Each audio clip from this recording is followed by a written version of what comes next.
ചില വിശ്വാസ സത്യങ്ങൾ. കൊച്ചുമോൻ, പള്ളിക്കപ്പറമ്പിൽ, ചിങ്ങവനം.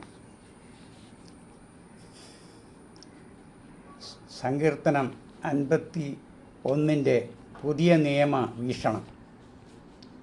സുറിയാനി ക്രിസ്ത്യാനികളുടെ പ്രഭാത പ്രാർത്ഥനയിൽ 51 സങ്കീർത്തനം ദാവീദിൻ്റെ പ്രാർത്ഥന നാം ചൊല്ലാറുണ്ടെങ്കിലും ന്യായപ്രമാണ കാലത്തുള്ള യാഗവസ്തുക്കൾ കുറുപ്രാവുകളും കോല ആടുകളും കാളയും ആയിരുന്നു. ദൈവം മോശ മുഖാന്തരം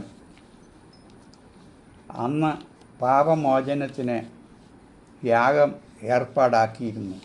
ലേവ്യ 4:4. ഇതാണ് വചനപ്രകാരം ഉള്ള ഒന്നാം ഉടമ്പടി.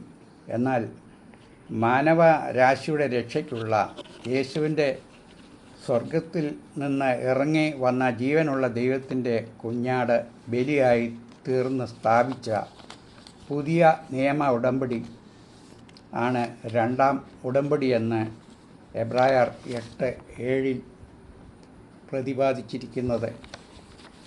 ഇത് യേശു സെഹിയോൻ മാളികയിൽ വെച്ചാണ് സ്ഥാപിച്ചത്. അതിനാൽ അതിന് ശേഷം പഴയ നിയമ ബലി നിർജീവമായി തീർന്നിരിക്കുകയാണ്. അപ്പോൾ നാം പ്രഭാത പ്രാർത്ഥനയിൽ ദാവീദ് നിൻ്റെ യാഗപീഠത്തിൽ കാളകളെ അർപ്പിക്കും എന്ന് പ്രാർത്ഥിക്കുന്നതിനും അതുപോലെ ഈസോപ്പ് കൊണ്ട് എന്നെ ശുദ്ധീകരിക്കണമേ എന്നും ജെറുസലേമിൻ്റെ മതിലുകളെ പണിയണമേ എന്നുള്ളതൊന്നും പുതിയ നിയമ വിശ്വാസികളായ നമുക്ക് ബാധകമല്ലാത്തതിനാൽ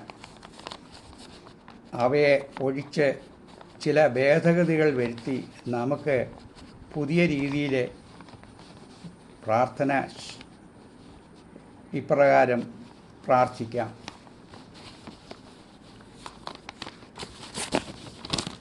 ദൈവമേ, നിൻ്റെ കരുണയുടെ ബഹുത്വപ്രകാരം എൻ്റെ പാപങ്ങൾ മായ്ച്ചു കളയണമേ.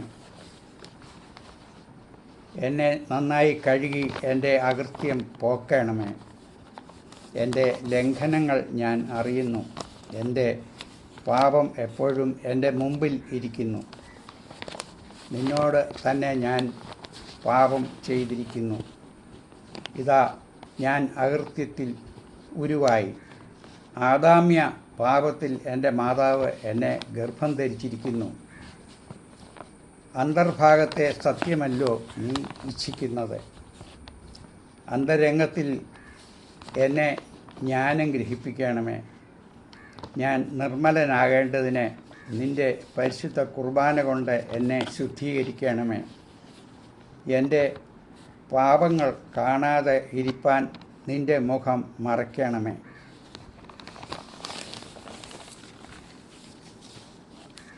എൻ്റെ അകൃത്യങ്ങൾ മായ്ച്ചു കളയണമേ. ദൈവമേ, നിർമ്മലമായ ഒരു ഹൃദയം എന്നിൽ സൃഷ്ടിച്ച് എൻ്റെ ആത്മാവിനെ പുതിയതാക്കണമേ. നിൻ്റെ സന്നിധിയിൽ നിന്ന് എന്നെ തള്ളിക്കളയരുത്. നിൻ്റെ പരിശുദ്ധാത്മാവിനെ എന്നിൽ വികസിപ്പിച്ച് എന്നെ പുതിയ സൃഷ്ടിയായി രൂപാന്തരപ്പെടുത്തണമേ. നിൻ്റെ രക്ഷയുടെ സന്തോഷം എനിക്ക് തരണമേ. അപ്പോൾ ഞാൻ എൻ്റെ ശത്രുക്കളോട് ക്ഷമിക്കും. എൻ്റെ നാവ് നിൻ്റെ നീതിയെ ഘോഷിക്കും. എൻ്റെ അധരങ്ങൾ തുറന്ന് നീ എനിക്ക് നൽകുന്ന എല്ലാ നന്മകൾക്കും എൻ്റെ വായ് നിന്നെ സ്തുതിക്കുവാൻ ഇടയാകണമേ. എൻ്റെ പാപമോചനത്തിന് നിൻ്റെ രണ്ടാം ഉടമ്പടിയായി നീ സ്ഥാപിച്ച വിശുദ്ധ കുർബാന എൻ്റെ പാപബോധത്തെ എനിക്ക് മനസ്സിലാക്കി പുതിയ മനുഷ്യനായി തീരുവാനായി ആത്മാവിൻ്റെ ഔഷധമായ വിശുദ്ധ കുർബാന കൈക്കൊണ്ട് നിൻ്റെ സ്വഭാവത്തോട് സമനാകാൻ എനിക്ക് കൃപ നൽകണമേ. എൻ്റെ തകർന്ന മനസ്സിനെ നിന്നോടൊപ്പം ക്രൂശിക്കപ്പെട്ട കള്ളൻ്റെ മാനസാന്തരം പോലെ എന്നിൽ ഉളവാക്കണമേ. പാപിയായ മഗ്ദലന മറിയം വീണ്ടും പാപിയാകാതെ പാപ ജീവിത സുഖങ്ങളിൽ നിന്നും മാറ്റം വരുത്തിയ പോലെ നിൻ്റെ പരിശുദ്ധാത്മാവ് എന്നിലെ പാപ ചിന്തകൾ പ്രവൃത്തിയിൽ വരാതെ ജീവിക്കുവാൻ കൃപ നൽകണമേ. അതിനായി ഞാൻ പ്രാർത്ഥിക്കുന്നു. ദൈവമേ, സ്തുതി നിനക്ക് യോഗ്യമാകുന്നു. ബാറയ്ക്കുമോർ.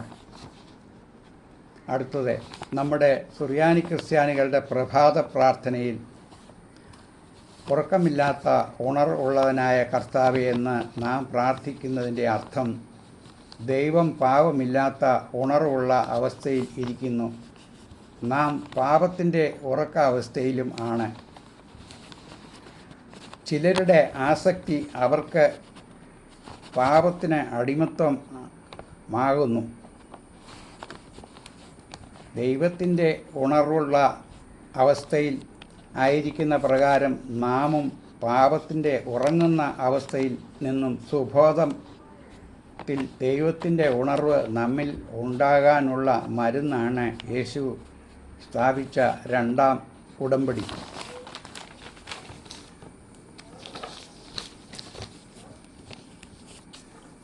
മരിച്ചവരും മൗനതയിലിറങ്ങിയവരും ദൈവത്തെ സ്തുതിക്കുന്നില്ല. സങ്കീർത്തനം 115:17. ഈ വചനപ്രകാരം പാപസുഖങ്ങളിൽ മരിച്ചവരായി ഉണർവില്ലാതെ തങ്ങൾ ചെയ്യുന്ന പാപപ്രവൃത്തിക്കുള്ള സുബോധവും നഷ്ടപ്പെട്ടവർ ആത്മാവിൽ ഉറങ്ങുകയാണ്. ദൈവം ഈ അവസ്ഥയിൽ അല്ല. ഞാൻ വിശുദ്ധനായിരിക്കുന്ന പ്രകാരം നിങ്ങളും വിശുദ്ധരായിരിക്കുമെന്നാണ് ദൈവം നമ്മോട് കൽപ്പിച്ചിരിക്കുന്നത്. ദൈവം ഉണർവുള്ള അവസ്ഥയിൽ ഇരിക്കുന്ന പ്രകാരം നമുക്കും അപ്രകാരമുള്ള അവസ്ഥ തരാനുള്ള പ്രഭാത പ്രാർത്ഥന നമുക്ക് പാപത്തിൻ്റെ ദാസന്മാരായി ഇരിപ്പാൻ ഇടയാകാതെ ഇരിക്കാൻ സംഗതി തരണമെന്നുള്ള അപേക്ഷയാണ്. നമ്മുടെ പാപപ്രവൃത്തികൾക്ക് നമുക്ക് പിന്നീട് കിട്ടുന്ന പരിഹാസവും ശിക്ഷയും അപമാനവും എല്ലാം നമ്മുടെ സുഖങ്ങളെല്ലാം ക്ഷണികമാണെന്നും പിന്നീട് തന്മൂലമുണ്ടാകുന്ന അനന്തരഫലത്തെപ്പറ്റിയുള്ള ബോധവും ഒരുവന് ലഭിക്കുന്ന അതിന് വെടിപ്പോടും വിശുദ്ധിയോടും വിശ്വാസത്തോടും കൂടിയുള്ള കർത്താവിൻ്റെ ശരീര രക്തവും അനുഭവിക്കുന്ന ഒരു വിശ്വാസിക്ക് പരിശുദ്ധാത്മാവ് വെളിപ്പെടുത്തി കൊടുക്കുമ്പോൾ അവൻ തൻ്റെ പാപജീവിതം ഉപേക്ഷിച്ച് മാനസാന്തരം പ്രാപിച്ച് ദൈവ പൈതലായി മാറ്റപ്പെടും. മനുഷ്യൻ പാപിയായി ജനിക്കുന്നു. അതിനാൽ അവൻ പാപത്തിൻ്റെ അടിമയാണെന്നുള്ള സത്യം നമ്മുടെ ദൈവം അറിയുന്നവനാണ്. എന്നാൽ തൻ്റെ ശരീരവും രക്തവും അതിൽ നിന്നും നമ്മളെ മോചിപ്പിക്കുന്നതിന് സ്ഥാപിച്ചതാകയാൽ അത് അനുഭവിക്കുമ്പോൾ അവയ്ക്കെല്ലാം നമുക്കൊരു ശമനവും ബോധവും ഭൗതിക ജീവിതത്തിലെ രോഗങ്ങൾക്ക് നാം മരുന്ന് കഴിക്കുന്നത് പോലെ ആത്മീയ ലോകത്തിലെ പാപരോഗങ്ങൾക്ക് ഉള്ള ഒരു ഔഷധമായി നമ്മുടെ വിശുദ്ധ കുർബാന നമുക്ക് വന്നു ഭവിക്കുന്നു. ഞാൻ ഈ ലോകത്തിൻ്റെ വെളിച്ചം ആകുന്നു. എന്നെ അനുഗമിക്കുന്നവൻ ഇരുളിൽ നടക്കാതെ അല്ലെങ്കിൽ ഉറക്കത്തിൽ ഇരിക്കാതെ ജീവൻ്റെ വെളിച്ചം ഉള്ളവനാകും എന്ന് യോഹന്നാൻ 8:12. ഇരുളിൽ എന്നാൽ പാപത്തിൽ എന്നുള്ള അവസ്ഥയായി നിന്ന് മാറി ഉണർവുള്ളവനായിരിക്കാൻ തൻ്റെ ശരീരവും രക്തവും പാനം ചെയ്യുന്നവന് നിത്യജീവൻ ഉണ്ടെന്നും യോഹന്നാൻ 6:54 അവൻ നമുക്ക് വാഗ്ദാനം ചെയ്തിരിക്കുന്നു. അതിനാൽ നാം ഒരു പുതിയ മനുഷ്യനായി അതിൻ പ്രകാരം ആയിത്തീരുന്നതാണ് രക്ഷ. അതാണ് യേശുക്രിസ്തുവിൽ നീയും നിൻ്റെ കുടുംബവും രക്ഷ പ്രാപിക്കുക, അപ്പോൾ നീ രക്ഷിക്കപ്പെടും എന്ന് പറഞ്ഞിരിക്കുന്നത്.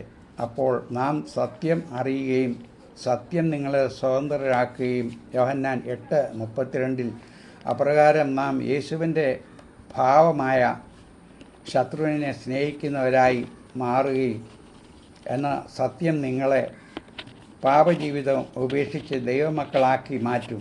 അതിനാൽ നമുക്ക് പ്രാർത്ഥിച്ച് ഒരു പുതിയ മനുഷ്യനായി തീരുവാൻ ദൈവം നമ്മെ ഓരോരുത്തരെയും ഇടവരുത്തട്ടെ എന്ന പ്രാർത്ഥനയോടെ ആമീൻ. May God bless you. Thank U.